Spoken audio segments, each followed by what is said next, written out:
The frantic barking of a dog shattered the quiet afternoon. I rounded the corner just in time to see a sharply dressed woman with a sleek, angular haircut shove my sister, Emily, into a jagged rose bush. Emily's white cane snapped as she fell backward, her body swallowed by thorny branches, while her guide dog, Atlas, barked wildly, straining against his harness. "Keep that filthy beast off my lawn!" the woman bellowed, her face twisted with fury as she towered over my defenseless sister. "I don't care about your sob story. Rules are rules." Who would shove a blind woman with a guide dog into thorns? What this woman didn't know, as she smugly adjusted her gold necklace, was that I, a battle-hardened Army Ranger still in full tactical gear from deployment, was watching from just 20 yards away. My name is Captain Ethan Caldwell, and this is how an entitled HOA president learned a lesson she'd never forget. 3 months ago, my younger sister Emily moved to Sunridge Heights, Arizona. After losing her sight in a car crash 5 years earlier, she'd fought hard to reclaim her independence, becoming a gifted violin teacher and mastering life with Atlas, a loyal golden retriever with sharp instincts and unshakable devotion. Sunridge Heights seemed ideal: single-story homes, wide sidewalks, and close to the music school where Emily taught. But she hadn't anticipated Margaret Hensley, the iron-fisted HOA president. A retired corporate lawyer, Margaret ruled the community with the zeal of a dictator, her ash-blonde bob as precise as her tailored blazers. She wore a gold necklace like a badge of authority and treated rule violations like capital offenses.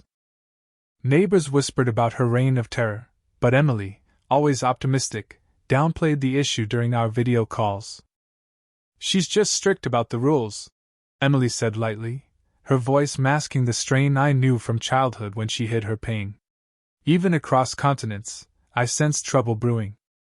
The harassment started soon after Emily settled in.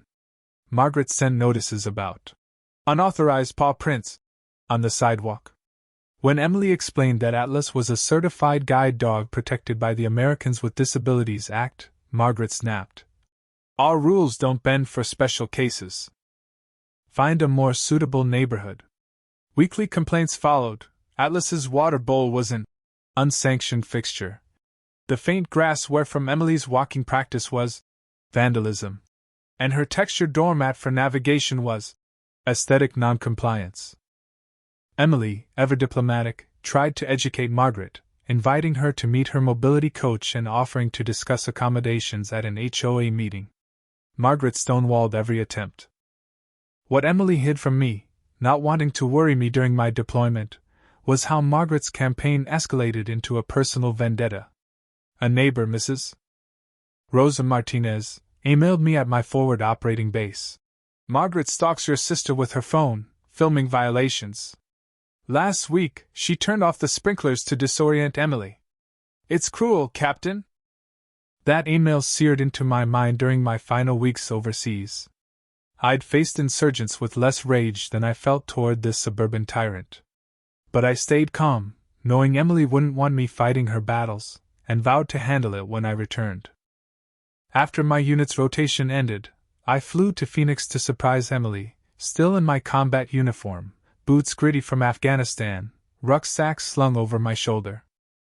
Mrs. Martinez met me at Emily's empty house, warning that Margaret had been tailing Emily near the community lake, even threatening to call animal control because Atlas shook rainwater onto her pristine sidewalk.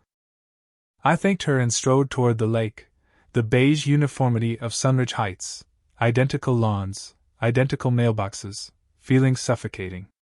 A lone red kite in a driveway was the only hint of rebellion, and I bet Margaret had already flagged it. I hadn't seen Emily in 14 months. We'd grown closer after our parents died in a boating accident 7 years ago, leaving me at 26 and Emily at 21. Her blindness 2 years later only tightened our bond, though she fiercely guarded her independence. As I neared the lake, Atlas's urgent barking, a trained alert for danger, sent my heart racing.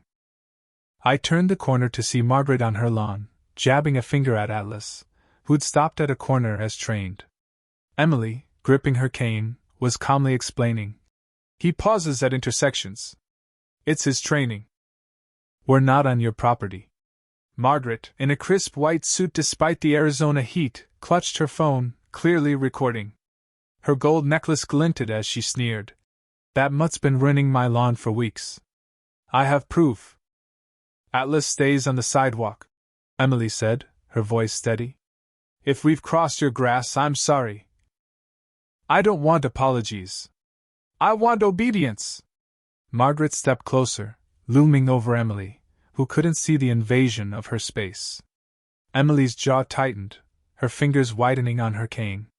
At 28, she was poised, her auburn hair tied back, her floral dress reflecting her quiet strength.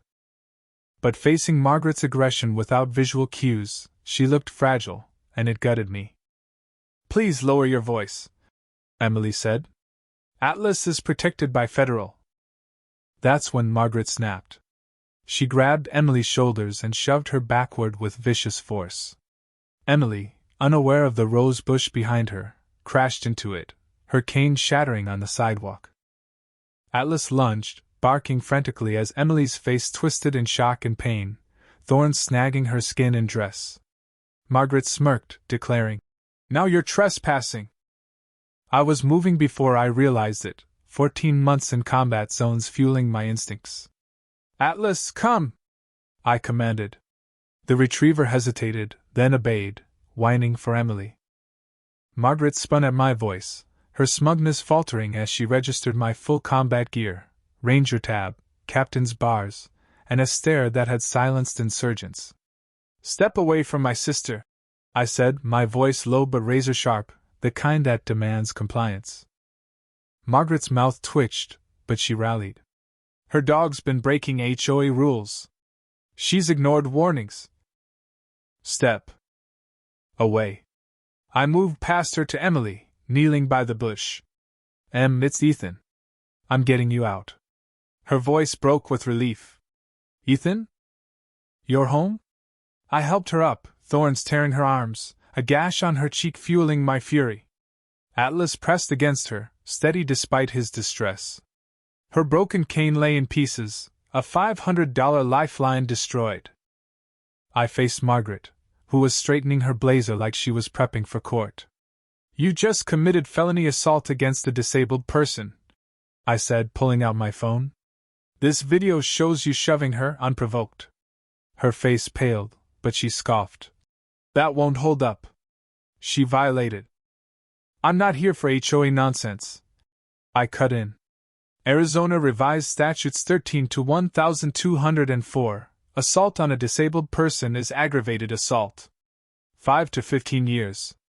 Neighbors were gathering, one filming, another calling the police. Mr. Harold Grayson, a retired prosecutor 3 doors down, approached with purpose. "You're not a cop," Margaret said, eyeing the crowd, sensing her grips slipping. "I'm Captain Ethan Caldwell, Army Rangers, ex-paralegal with the JAG Corps. I know disability law. My sister's blind, her guide dog is ADA protected, and you've been harassing her despite knowing federal law trumps your rules." I leaned in, voice low. "That's not ignorance. That's malice." Her eyes darted to her phone, still in her hand. "Filming her movements? That's stalking, another felony."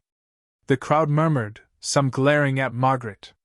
Mr. Grayson spoke up. "Your rules violate the ADA, Margaret. I've warned the board for months." Sirens wailed as a patrol car sped into view. I guided Emily to a bench, checking her cuts as Atlas stayed close. "I'm sorry, Ethan," she whispered, trembling. "This wasn't how I wanted you home." "Don't apologize," I said, swallowing rage. "This is her fault." Officers Lopez and Carter arrived, Lopez taking charge. Emily recounted the assault with precision, her voice steady despite her pain. I showed Lopez my video, her jaw tightening as she watched. 3 neighbors, Mrs. Lou with doorbell footage, Mr. Patel with a phone video, and Mrs. Martinez offered recordings. Margaret, cornered, claimed Emily's disruptive dog provoked her. "The videos contradict you," Lopez said. "Did you know Miss Caldwell is blind?" Margaret shrugged. "She claims to be, But she gets around fine when she wants. The crowd gasped. Lopez cuffed her. You're under arrest for aggravated assault. Margaret sputtered. I'm the HOA president. But Lopez was unmoved, reading her rights. Neighbors rallied around Emily. Mrs. Liu brought bandages, Mr. Grayson called an emergency HOA meeting, and Mrs. Patel offered water. Paramedics treated Emily's scratches, advising rest. We gave statements at the station the next day, and the videos went viral locally, sparking outrage. Margaret was bailed out but ousted as HOA president, with Mr. Grayson taking over. The board apologized to Emily, revising rules to comply with ADA. A community fund replaced her cane with a GPS model. Margaret's plea deal included community service at a blindness center, restitution, and a restraining order. She sold her house and fled, shunned by all. Emily flourished, joining an accessibility committee and teaching violin locally. We launched Operation Neighbor Watch, a veteran-led program to protect vulnerable residents. On my last night, Emily smiled over tea. Margaret's cruelty made me belong here. It's strange, but it's true. I toasted. To change, and to always having your back. This story of justice and redemption shows how one bully's downfall can unite a community. What do you think? Was Margaret's punishment fair, or should it have been harsher? Share your thoughts in the comments, and tell us about justice in your neighborhood. Like and subscribe for more gripping stories of accountability. You won't want to miss what's next.